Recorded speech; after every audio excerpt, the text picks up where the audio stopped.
लाडकी बहीण योजनेचे पैसे वाढणार. PMEACची शिफारस काय आहे? लाडकी बहीण योजनेच्या लाभार्थ्यांना 1500 ऐवजी 2100 रुपये कधी मिळणार, असा प्रश्न अनेकदा विचारण्यात येत होता. महायुती शासनाने लाडकी बहीण योजनेचे पैसे 1500 रुपयांवरून 2100 रुपये करण्यात येतील असे म्हटले होते. या संदर्भात आता केंद्रीय पातळीवर एक महत्त्वाची घडामोड झालेली आहे. लाडक्या बहिणींसारख्या योजनांच्या रकमेची वेळोवेळी समीक्षा करणे गरजेचे आहे. महागाई वाढल्यामुळे अनेक कुटुंबाच्या खर्चात झालेल्या बदलामुळे गरज पडल्यास ती रोख रक्कम वाढवली पाहिजे, असे पंतप्रधानांच्या आर्थिक सल्लागार परिषदेच्या सादर करण्यात आलेल्या एका शोध निबंधात हे सुचवण्यात आलेले आहे.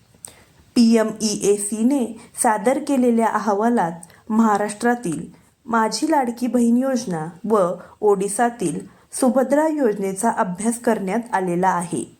या योजनांमुळे महिलांची बचत वाढली, घरगुती खर्चात मदत झाली व कुटुंबाची आर्थिक स्थिती सुधारली, असे या अहवालात स्पष्ट म्हटले आहे.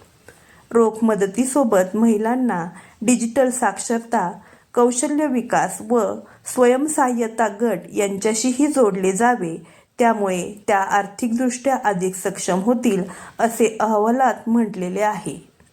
महाराष्ट्रातील महिलांच्या बँक खात्यात सरासरी शिल्लक 84% वाढ झाल्याचे अहवालात म्हटलेले आहे. महिलांच्या महिन्याच्या खर्चात वाढ झाल्यामुळे महाराष्ट्रात त्यामध्ये 46% वाढ झालेली आहे. या खर्चात आरोग्य, शिक्षण व रोजच्या गरजांच्या अनुषंगाने खर्च होत असल्याचे अहवालात म्हटले गेलेले आहे. या योजनेचा फायदा सगळ्या कुटुंबाला झाला असून कुटुंबातील इतर सदस्यांची बचत वाढणार आहे, तर खर्च कमी झाल्याचे अहवालात म्हटलेले आहे. अशाच नवनवीन व महत्त्वपूर्ण माहितीसाठी आपल्या चॅनलला सबस्क्राईब करा. धन्यवाद.